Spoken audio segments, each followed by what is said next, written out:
our new bi-weekly show on Subtle Sport, which will focus on the Southern Central Premier League and the Isthmian Premier League, step 3 of the English football pyramid, of course. Now, on this show, expect in-depth roundup of all the recent matches, team news and speculation around players and clubs, and it wouldn't be a Subtle Sports show, of course, without St Ketrin and St Albans talk along the way. And in future episodes, we will also have guests from fellow non-league clubs at the level to get their takes on their clubs and also hot takes from around the league. And as always, our resident Isthmian fan, Zach, is here. Zach, how are you, mate? How was your weekend?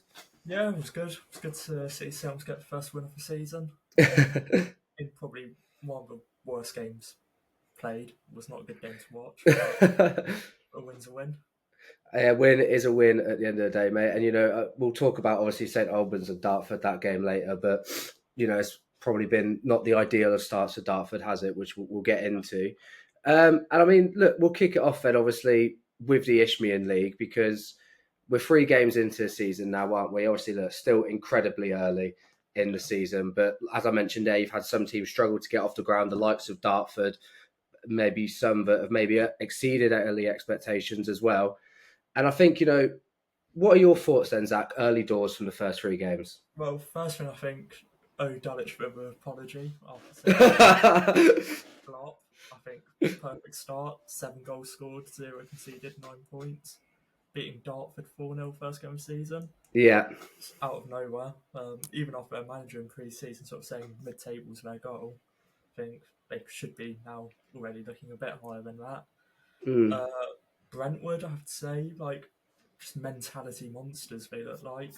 All 3 games have gone behind and ended up getting a result. I think 7 points out of 9 so far. Yeah. Billericay having a below average start. Dartford having a below average start. So, yeah, already all across the place in the league, all over the place. I mean, definitely. I mean, obviously, I spoke, touched on Dartford a little bit there. They've obviously had, quite frankly, a very poor start, haven't they? And, you spoke about that opening day victory for Dulwich. What have you made of their first games from what you've seen? Yeah, so Dartford, look, they're going just far too direct in their football, just very much long balls. Silly mistakes from the defenders, like 2 red cards in their first opening 3 games, and both sort of avoidable red cards. Just look all over the place. They have the quality in their side, like Ollie Box, against Hiltons was their sort of attacking threat who caused us the main problems, but we just weren't getting to him enough. And he's a small player, so when you're just playing long balls, he's not going to get onto anything. So I No, just think we exactly. need to sort of just go back to the basics a little bit. Yeah. And then, it's obviously, you spoke about as well the St Albans game at the weekend, probably one of the worst games of football that you'd seen in a long time. Yeah. What have you made of St Albans' start as well then? Not great, but also not horrendous. Like first game of the season against Chatham, sort of Chatham came and just looked to sort of just slow the game down, sort of just make sure we just didn't have time on the ball. So it was just a very just turgid, boring, just little game. And it sort of there were good signs. I thought defensively against Chatham, they just did not cause us any problems, but we just couldn't create anything. And I didn't. We played a very very narrow system. We didn't play with any wingers against them, and I just thought, yeah, it just didn't work. Then against Brentwood, first 45. Well, yeah, first 45. Yeah, we were 2-1 up at half time. Sort of played them a bit off the park. Like Sam Smart started out wide, tore them apart, but just second half we just lost all our fight. Like in midfield, like we were just getting run through. We're just too youthful at the moment. Like we've got like a very young midfield. Yeah. Sort of just bullied a lot. Then up front, we just don't have a. Without Harrison Smith, he's still not back from injury. But he started training now, which Oh, there you is go. a massive plus. But up front at the moment, we just don't have anyone. We've got Alex Wall, who just can't run. Like, Yeah. very immobile. I thought actually against Brentwood, he came in and was much better than he was against Chatham, but still wasn't great. Then you've got Miss George Sippett, who's 18, just too young, too lightweight for the level. And it's just, yeah, we've just got no one with quality up front. So, yeah, it's just not a great mix at the moment. I think just needs to make a couple of tweaks. No, exactly that. And then obviously we'll talk more on St Albans as well a bit later on. But you mentioned there, you know a public apology to Dulwich, because like you said, they smashed Dartford on opening day 4-0. Since then, picked up wins over Wingate and Ramsgate, and to leave them 3 games, with like you say 3 points on the board, 9 points sorry on the board, 3 wins, scoring a fair few goals along the way. You said that they should probably be aiming a little bit higher than the mid-table stuff that the manager said before the season. Do you think that is something they can maintain? Yeah, 100%. Like they could probably easily get playoffs. Watching the way they play, also like watching the highlights, they were getting the best out of Alfie Payne, who was with Salem's last season, was horrendous. But the season before, he was at Braintree and helped them get promoted to the National League. So they're getting the best out of him in that sort of playmaker role. They should easily be looking at playoffs. No, definitely. And then, is there any other players or teams that have caught your eye early doors, maybe at the top end of the table, bottom end? You said about Brentwood. I mean, for them to come up as a newly promoted side, like you say, a very decent start for them, isn't it? Yeah. With Brentwood, sort of, 3 games going behind and getting results, I think, they're going to need that all season if they want to get that mid-table role. Canby having just an awful start, sort of as expected. 3 losses, 1 goal scored, 8 conceded. Not what you really want. I think they've got to be odds-on favourites to go down. Yeah. Yeah. And then with Canby as well, because obviously we'll talk about the FA Cup draw later, but they've drawn up against Malden and Tiptree, haven't they? Who have obviously had a very good start at step 4, have probably got a step 3, quality squad within their ranks. So that game will be very tough for Canby, won't it? Yeah, and also Welling United. Yeah. 0 points from their first 3 as a team come down from the National League South. Feel for their fans a bit, because you do not want that. No, It starts like definitely step don't. 3 when most of your fans are probably expecting to go up. No, 100%. I mean, is there anything at all that, obviously, we've said about the public apology to Dulwich, but is there anything at all that you maybe would like to change about your predictions after the first week, or are you just trying not to get too carried away at the moment? Not yet. I still think Dartford will end up being up there, because even last season, I think after 10 games they were like 19th and still ended up 1 point off top. So still a long way to go. No, it's like you say with Dartford, it's like that quality is well within that squad, 100%, but it's just waiting to be unlocked. And if they can I think, like you say, with the disciplinary issues with the 2 red cards as well. And I really like Ollie Box. Like, I think he's a quality midfielder, quality player for Dartford. I think he will definitely be a driving force for Dartford going forward, won't he? Yeah, 100%. Like, I was surprised they kept hold of him. I thought he was going to go up to Premier National League, but yeah. No, exactly. I mean, is there anything else at all on the Isthmian that you want to touch on then, Bud, before we do a little Southern League review? Sort of big bank holiday weekend coming up. I think Dulwich versus Canvey on Saturday. That could be an absolute goal fest. That will going. Then obviously Chichester versus Welling. I think if Welling lose 4 in a row, I think maybe panic stations. Big panic stations, big time now. Yeah, then Chatham versus Folkestone on bank holiday Monday is a game that you look at as like 2 sides you expect to be fighting for playoffs. I think it'll be a very big game. No, and I think this bank holiday weekend is going to be huge for so many teams, because you've got teams that are, like you say, with a team like Welling, if they go 4 on the bounce without a win, panic stations to them. A team like Dulwich, can they continue their hard their top run? And then it goes to the same in the Southern League as well. You've got, for example, Kettering have had 3 on the bounce wins, but they've now got 2 very hard games coming up against Rail Bedford and Harborough. If they could, this is like almost. It's hard to say it because obviously it's so early in the season, but it's a little bit of a crunch time for Simon, because obviously you now start to realise how good and how much Kettering can compete at the top. You know what I mean? Yeah. So it's going to be a very interesting weekend of football. Is there any game that you're heading down to? You're heading down to a St Albans game or elsewhere? Yeah, St Albans versus Folkestone on Monday. Unsure where I'm going to go on. I mean, St Albans versus Folkestone on Saturday.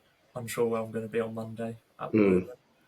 But away to Folkestone, that's going to be a tough game. Hopefully 3 points, but Not I mean, yeah, I could just slowly see your optimism just slowly starting to fade yeah, week on week yeah. now. I think it might I be mean, look. close. I mean, look. We'll look at the Southern Central then, mate. And just quickly before I touch on it, is there anything that you've seen around that league that has caught your eye at all? Well, Bishop Stortford having such Yeah, a great start, 100%. I definitely did not think of that. No. Really like their centre forward Salim McCamby. I think Mm, he struggled with injuries at Cambridge and loan spells, but when he starts, he does score. Like he's yeah. a bagsman. But yeah, I think Bishop Stortford's really taken me by surprise. No, definitely. I mean, a lot of people had them in like the relegation scrap, and obviously, like we said, it's still very early. But to come away with 3 points convincingly as well, especially the Sudbury win where they won 6-1, kept clean sheets in their wins against Bromgrove and Stamford. So I'm not saying at the moment Bishop Stortford are in a position to maintain their run, but they've got some relatively easy fixtures on paper coming up in the next four. Because you look at it, you've got Stratford who are struggling at the bottom end in the early weeks, Royston as well struggling, Stourbridge and Leiston as well. Mid-table teams at best before going into a tough game against Kettering in late September. But if they can get out of those four games and say you've got your first seven or picked up close to maximum points in your first 7 games, it's a fantastic start, isn't it, for a team that would have been tipped for mid-table bottom end? Yeah, 100%. Like I just don't know where it's come from. To be fair with No, you, no, neither do I. I saw a couple of their signs like Salim McCamby. When I saw it, I was like, that's a good pick up. But yeah, I think very well managed by Steve Castle, who's ex Yeah, Albans manager years ago. But yeah, I think I mean, they're flying at the moment. They are absolutely flying. And like I said, if they can get, say in these next 4 games out of those 12 points, say they can get 9 or 10. That's an incredible start, and I think they'd bite your hand off for it. One team, I think, Bishop Stortford were one of my surprise packages so far this season, but I think also Corn as well. Now, I obviously yeah, banged the drum of Corn all of last season, throughout pre-season as well. I said that I think they would be really, really far away from the relegation zone, and also possibly push a playoff charge, but maybe just fall short. But I think from their first 3 games, they've been really sound in their defending. They've kept teams out. They've been really hard to break down. You obviously look at the 5-2 win over Stratford as the big standout, but impressive.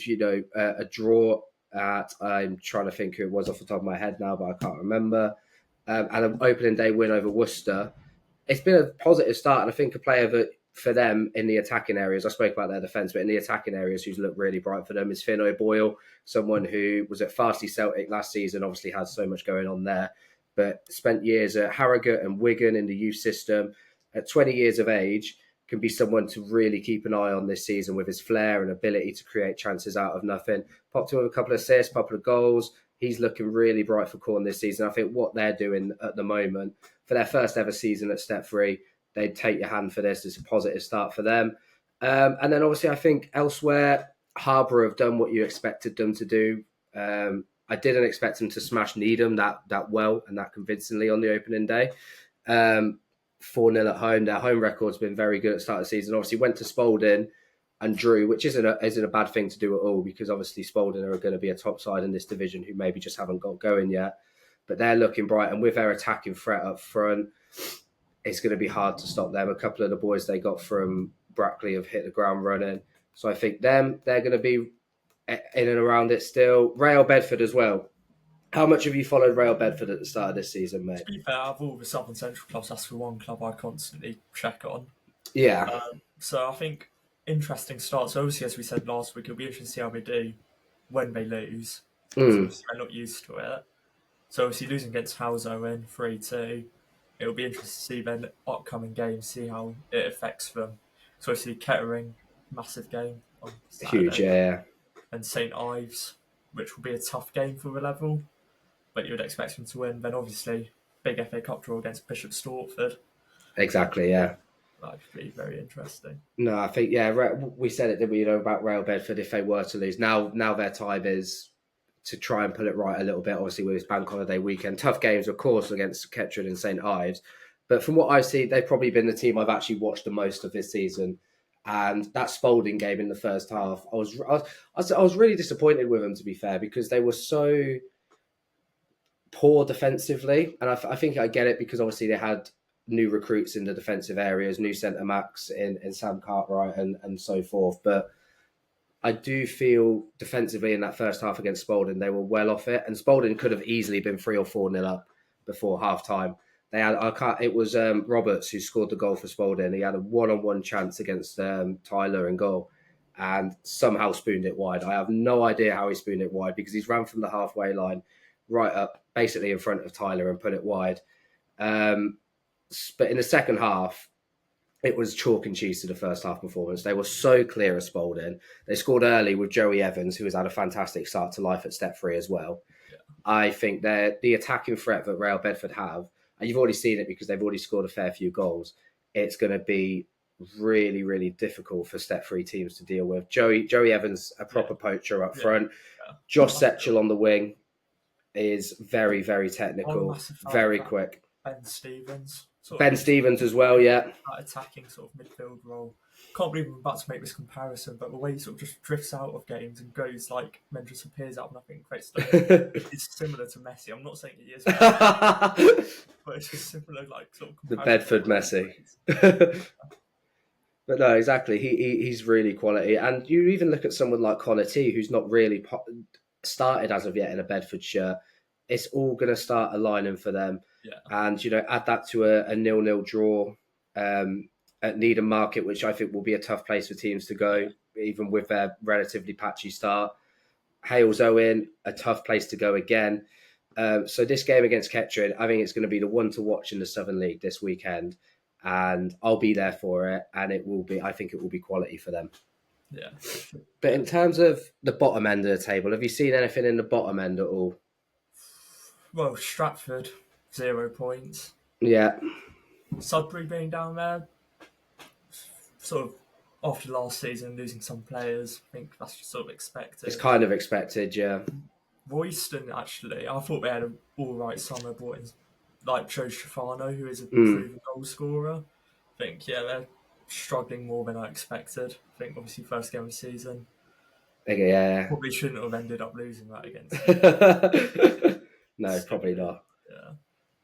No, exactly. I mean, I think the biggest disappointment for me, to be fair, like Royston defensively have looked a bit iffy this season, especially in that Kettering game. I mean, both defences in that one, from what I hear, were quite poor. But the biggest disappointment for me so far has probably been Stamford, to be honest, because it's a team that since they came up 2 years ago, they've been in around the playoff picture constantly.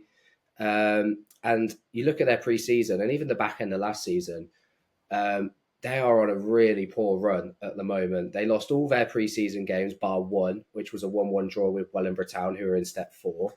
Add that to some, losing key players over the last 8 to 12 months, like Rob Morgan going to Harbour Town as well. And you can see the drop-off from Stamford this season. They're yet to score a goal. They've picked up just 1 point.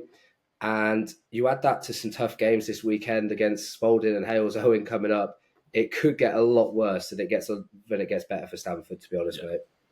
Yeah, and like sort of looking at that, I was just looking through their results in pre-season. When you're stuck in a sort of rut like that, it does become a pain to get out of. No, it definitely does. The mentality of the players just sort of just fades away when you're on such a bad run. Yeah. Exactly, and I didn't want to read into pre-season too much because obviously, it's a time of change. It's things, but you actually look at some of their results, and they were losing quite convincingly as well. And it wasn't to step 2, step 1 sides. A lot of it was step 4, step 5. I'm looking at some of the sides that they played, and I actually don't know who some of them are. Yeah, exactly. So, and I think Spalding. I'll touch on Spalding as well quickly because they've had a iffy start as well. But I think they'll turn it around. I was quite surprised. I think they must have saw my tweet at half-time when I put that they were 2-0 down to Bromsgrove because they turned it around and 1-3-2. So the resilience is obviously still there. But I think they're probably going to be disappointed. And I think the pressure will be on the squad and the management because they spent big money this summer. So we'll see how they turn stuff around. Hales Owen as well, shout out to them. I think they've done relatively well as well this season at the start of this year.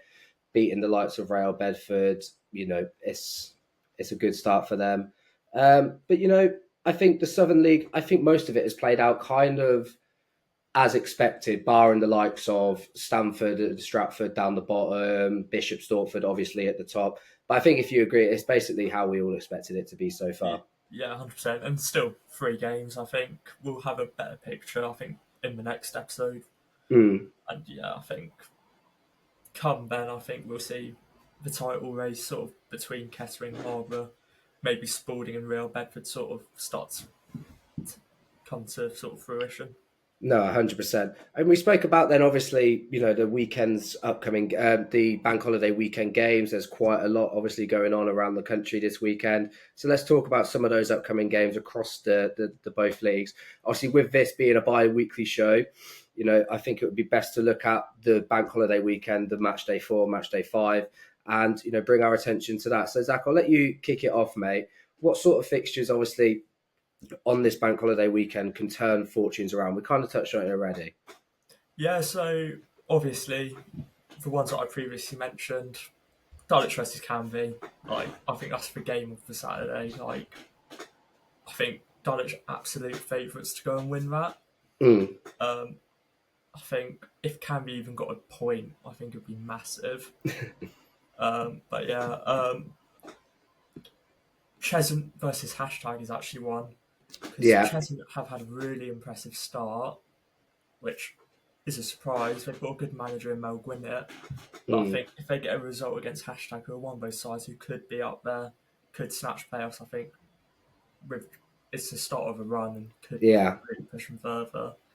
Then also Cray Valley versus Ramsgate. Ramsgate, 2 losses on the bounce, but have a really good squad looking at it.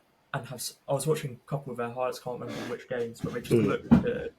Cray Valley have had an underwhelming start, haven't looked great. So that's also one that you look at and be like, that could really push either side. Yeah. I mean, obviously this Canvey versus Dulwich game this weekend. If you were to go on a score prediction, obviously you said it could be a goal fest. If you were to put your neck on the line and go with a score prediction, what would you say? My absolute gut is probably saying Dulwich win 4-5-0. I've been looking at Canvey all summer. It's just one of those scores that's like, I just don't think they've got any quality. Not got enough to stay up, no. But I think with my jinx at the moment, we're going to go beat Dulwich like 2-0. No, exactly. And then you'll be coming back on, in a couple of weeks' time saying, I told you all about Dulwich. I knew they weren't all that, But no, I think, they're definitely some of the key games to look out for.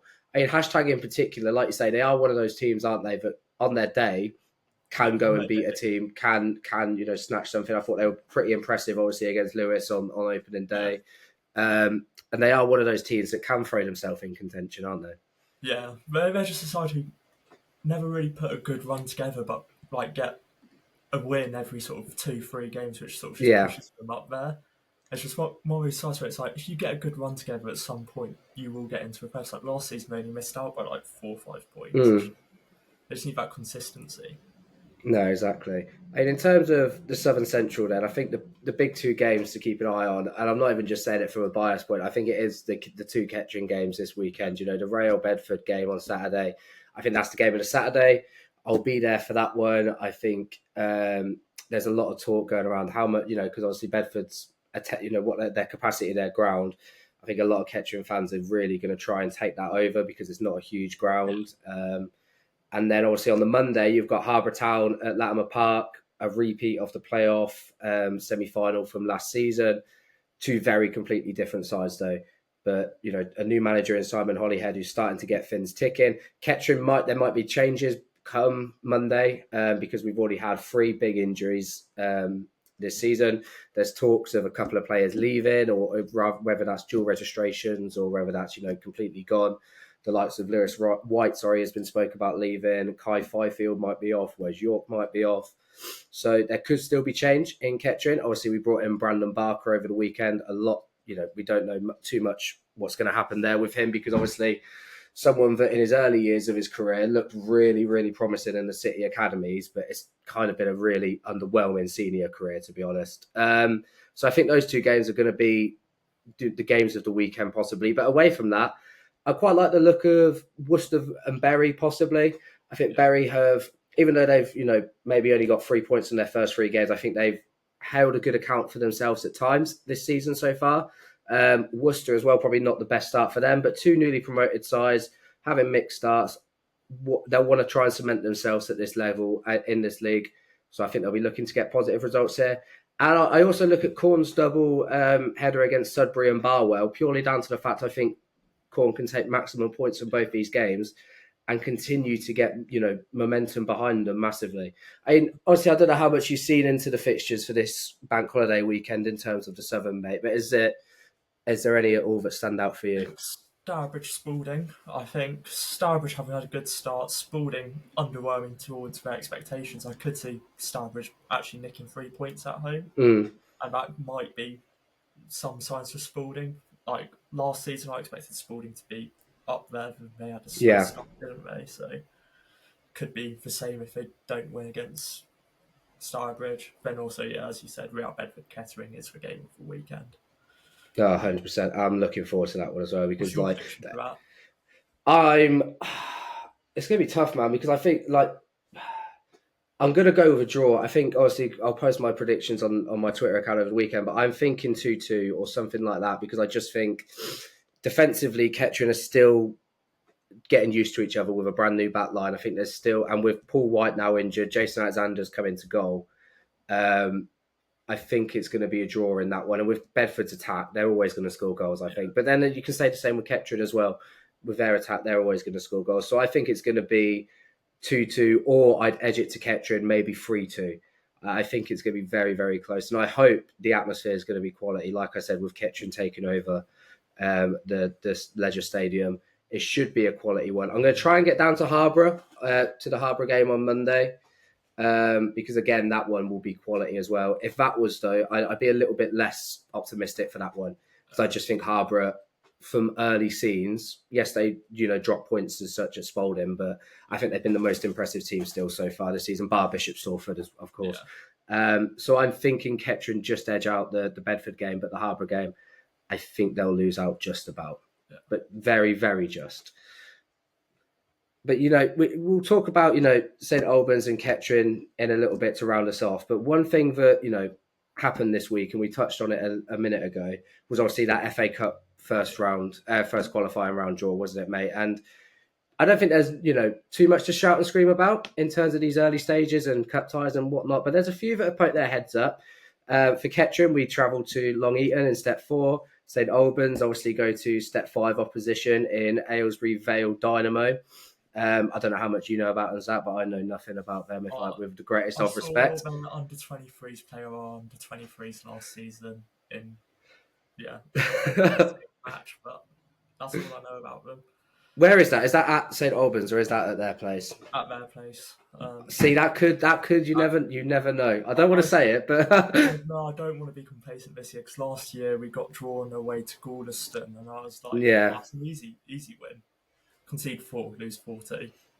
No, yeah. I mean, Kettering as well, being away, like you say, don't want to be complacent. And obviously, with the cup run Kettering had last year, I kind of want to keep the high hopes. But Long Eaton, I think they'll be. It's hard to say because since they got relegated from Step 3 a couple of seasons ago, they kind of underwhelmed a little bit last season. Step 4 is that league in particular is chopping and changing. Like you got the likes of Corby, Russia, and Diamonds will always be in around there. And a couple of new clubs coming up as well. So it's going to be a couple of interesting ones. But is there any that have caught your eye at all, mate? So ones that I've got written down, Bracknell versus Dartford. I think both Step 3 sides. Bracknell have a good score. Dartford have had a poor start. I think Dartford could get knocked out there. I think, Malden and Tiptree versus Canby. I think Malden and Tiptree have a far better squad than Canby. Yeah. Ramsgate versus Cray Valley, both Isthmian League teams, I think. They're just the draws that both clubs just do not want at this stage of the club. Then, the other one is Chichester versus Havant, I think. Yeah, that's a really tough draw for Chichester. No, definitely, 100%. Havant splash the money about, and Then finally, Real Bedford versus Bishop Stortford. I really like that Real Bedford Bishop Stortford one. I really do because obviously it's two teams in the same division, but two especially Bishop, like we spoke about their praises this season, flying at the moment, and Real Bedford have the ability to go and take a team, don't they? Yeah, 100%. But I think I could see Bishop Stortford causing a bit of an upset here. I could see it.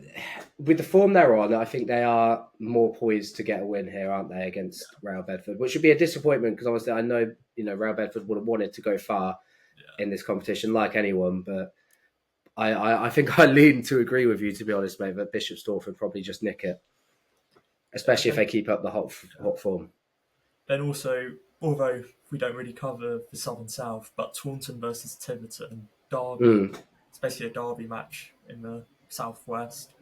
I think that could be a massive game, massive gate, and I think that would be a good game to keep an eye on.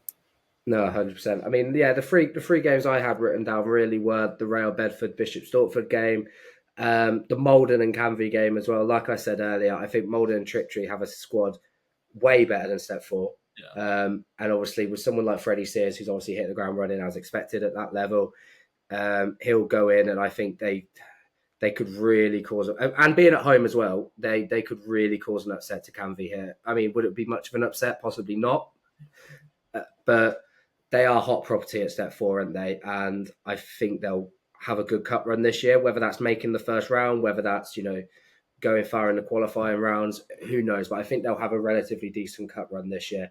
And the other one I had for me was Corby, versus Gainsborough Trinity. Gainsborough obviously had a great run last season in the FA Cup, which saw them get to round two. They lost to Harrogate, but it's not been a great start for them in this year in the league. They've conceded a lot of goals and only picked up one win in their opening three games, whereas Corby have had a solid start with wins over Long Eaton and St. Neots. There may be a step between them, but I could see Corby, especially at home, getting it done over Gainsborough Trinity because I just don't think Gainsborough's start to the season is enough to cause a threat to Corby at the moment. And Corby are a decent side at Step Four. They were very unlucky to not get promoted to the Southern Central Prem last season, lost out to Worcester in the playoffs, but they came second in the league, second by quite some way, were only beaten by a Centurion Corn team. So I think they are a decent side. They'll be in and around it in Step Four, and I can see them getting the better of Gainsborough Trinity. I mean, I'm glad to have the FA Cup back at the end of the month, though, aren't you, mate? yeah, 100%. FA Cup's best. I think one of the best tournaments in the world. Always just good games, like upsets always across the board. I think looking forward to next weekend. Glad Selton's probably got the easiest draw probably possible, but also don't want to get complacent as previously said. Let's move on to the final section of the episode today, then, mate, and we'll talk about obviously our respective teams, Kettering, St Albans, two very different starts in some ways as well. And I'll kick us off quickly with Kettering because it's been a good start, no doubt. 3 wins from 3, scoring for fun along the way, as we expected with Kettering, with the amount of attacking quality. Niall Ranger, Leon Ledgebit hasn't even come into the squad yet, Jamal Loza, amongst others. But like I say, it's on paper a good start, but you also look at the 3 teams that we've played in terms of Royston, Leiston, and Barwell. They're 3 teams we should have picked up points against either way. We should be winning those games. And like we spoke about earlier, with it being Harbour Town and Real Bedford in the next 2 games, it's a massive opportunity for Simon to show what he's about now at Kettering. Had injuries, some pretty big injuries along the way as well. We lost Ishmael in the final pre-season game to a broken arm. We've lost Paul White to a fractured wrist. So we've had Jason Alexander come in the club to provide cover. But, it's been a good start nonetheless. And I think we would have taken it at this point in time. And scoring goals for fun. You just know it's always going to happen when you have someone like Niall Ranger up front, give or take how long he's going to be here because of the cryptic post that he put on X over the week saying that he only has 2 left, which sent a bit of Kettering fans into speculation. One thing I just quickly wanted to touch about on Kettering before I move on from it a little bit is obviously the under-18 system folded this week, which I think is a real shame for the club. Because the program has been so successful over the last couple of years, bringing through so many players that have made first team debuts. You look at Luca Miller, for example, who had such a success story, had so much fame from the FA Cup run last season, who's now at Peterborough Sports in the National League North.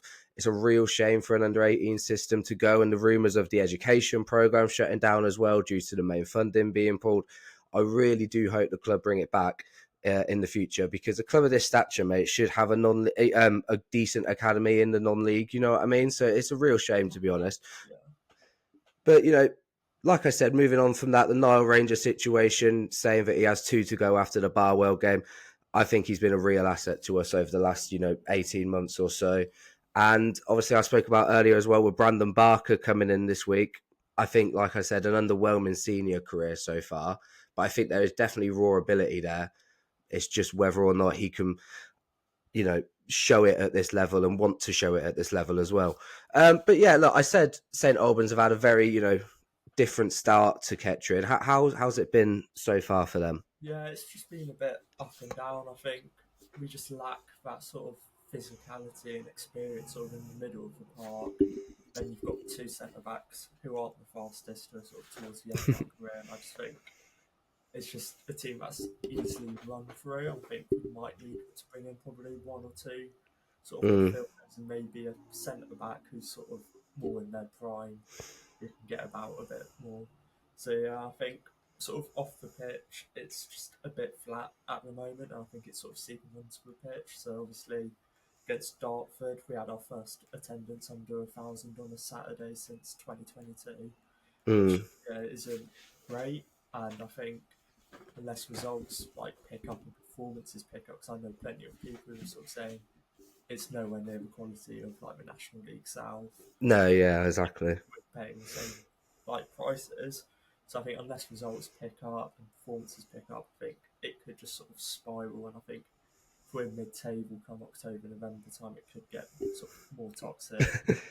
No, definitely. A bit more of a shit show. So I mean, yeah, like you said, of course, obviously with the ticket thing, when you first told me that over the weekend, I found that mental, to be fair, especially with Dartford. Like we said, probably one of the bigger games that you'd be looking for in this division. To have under 1,000 attendance does show maybe some of the off the field issues, doesn't it, a little bit at the club? It was only 2 years ago we took 2,000 to Dartford for a playoff semi-final. Now we're both in the Isthmian League. Our times quickly change. Very quick. But I think there's still some positives. I think we've got still a few good players who could like push us right to the top of the league, like Zane Banton, James Sweet. I've even thought against Dartford, Jasper Mather. He was playing out wide for the first 2 games. We played him up front against Dartford, and he was 10 times better. Like he was chasing everything, getting onto the end of things, got a goal. I think he's someone to keep an eye on. Yeah, definitely. I mean, you said obviously there with, if it comes to say mid-October, the end of October, and things haven't improved and you maybe land, in and around that mid-table spot, it will be a little bit of a panic station, won't it for the club? Yeah, 100%, because the goal from everyone at the club is to go up, whether that's for the playoffs or to win the league. So I think, if we're mid-table, I think there could be even changes behind the scenes. Yeah, and I think it's also expected as well a little bit for St Albans to be up there, isn't it? Now, obviously, it's never easy to come down from step 2 to step 3, especially like we said earlier, with Welling, struggling at the moment as well.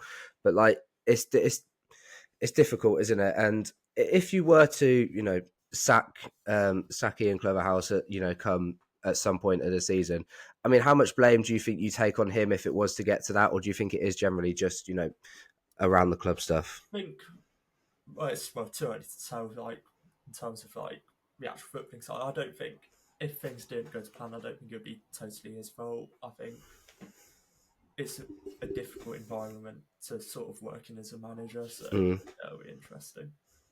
No, definitely, 100%. And I hope it turns around, mate, because obviously, like I said, I think St Albans, they are a club that should be up and around it.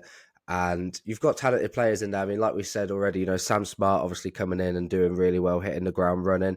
James Sweet has that experience at a top academy in the country. So I think hopefully things will turn around. And then obviously if Harrison Smith comes back as well, from injury, that's a big one, isn't it? by the sound of things, it sounds like he will be back this weekend. But heard that many times already this season. Yeah, fingers crossed.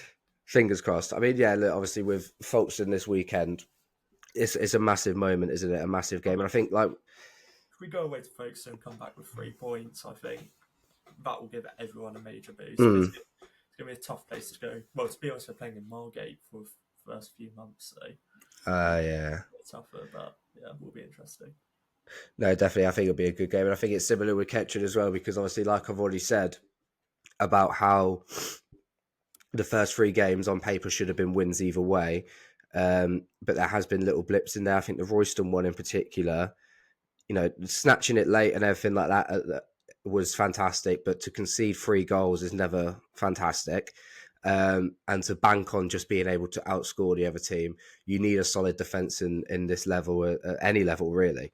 But there's, like I've already said earlier, players potentially leaving over the next couple of days. I think Lewis White's one that's been, taken a bit, not well by the Kettering fans, because he always plays with passion. He's been at the club a couple of times now, and he always plays with passion. He always, last ditch defending. There was a clip that's circulating on Twitter at the moment of him in the playoff semi-final against Harbour. I think it was the 115th minute. So, just the last 5 minutes of extra time. And his last man, his legs are absolutely shot. You can see it. He's running in slow motion, bless him. But he dives in, last ditch tackle, and stops Harbour from running through and probably putting the ball in the back of the net and stopping us from getting to that playoff final against Telford. But he's going to be, I think, a big miss. There's a couple of other experienced heads like Wes York, who I think will be a big miss. He's just been kind of played out of position in pre-season, really. It's like Simon's tried to fit him in because obviously he has quality.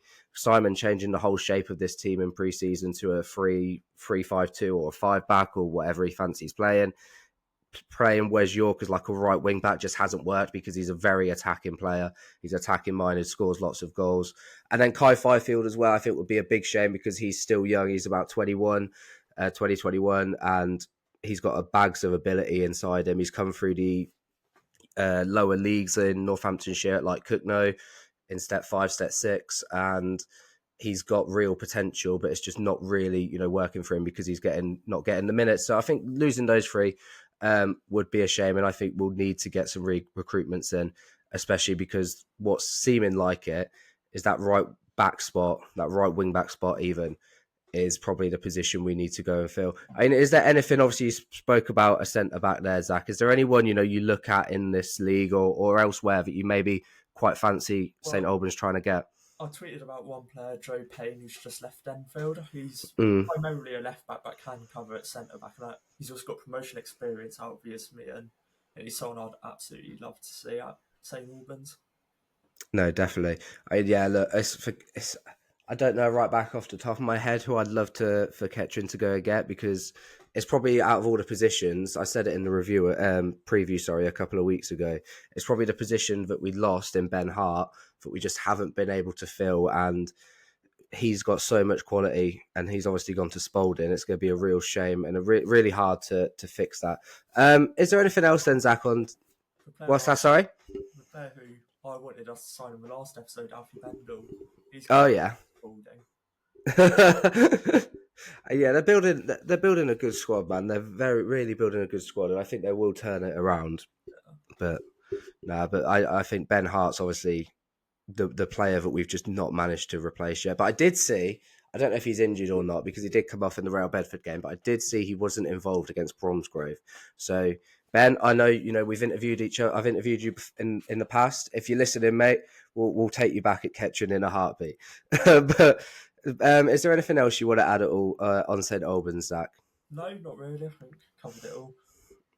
Perfect. I mean, look, I'm looking forward to this weekend, man. Bank holiday is always fun in the non-league pyramid because you've got games, quick fire, good games as well, because you're always playing, teams are, especially in Kettring's case, relatively close to you, and the games are always high quality. I mean, you obviously going to Folkestone on Saturday. Is there anything on Monday planned yet?